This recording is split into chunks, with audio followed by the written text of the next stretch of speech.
The World Health Organization raising its global risk assessment for the coronavirus's spread and impact to very high, the same level as it's had for China since late January. The advisor said as of this morning, the White House still believes that the threat of the virus in the United States is low, despite what you heard from the World Health Organization globally in that. Yes, Scott, and it's not just this correction where those powerful rallies that sometimes come after an intense decline are not necessarily trustworthy. That's the nature of these very sharp pullbacks. Take a look at the S&P 500 over the last 3 years to put this drop in some kind of context. We've been talking about this is the fastest 12% loss in history, measured. Laboratories as a part of the U.S. response to be able to monitor this new epidemic that's really becoming a pandemic pretty quickly. The station in ticks on the S&P. That means the first circuit breaker for whom the bell tolls has been triggered.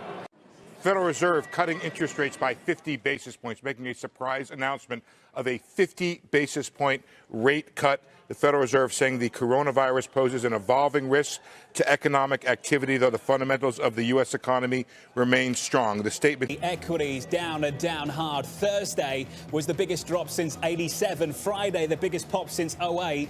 And guess what? We're back down with futures limit down going into the cash open.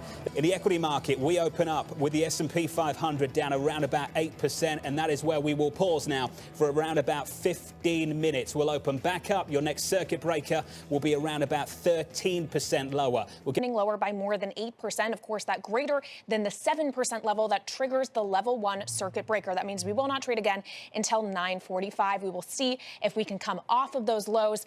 Same for the Dow. We saw our third trading halt in just 6 sessions right at the open, a 15-minute halt with the S&P down 7%. Now, like the 2 other halts, it did produce a brief Witness today. That was brutal. Obviously brutal. I mean, the markets rushed toward a place to say we have to start handicapping the probabilities of a recession in this country. The moves in the bond market do not make sense. I mean, there's no way the U.S. 10-year note should move 0.5% in a day, let alone 28% in one day. Now, for weeks, I think it's somewhat of a fool's errand to try to do that now, although, as a lot of people have mentioned, that December low is obviously right in the crosshair. There I hear the opening bell, of course, ringing for the New York Stock Exchange. Empty floor. Trading will be as normal. The NASDAQ as well, of course.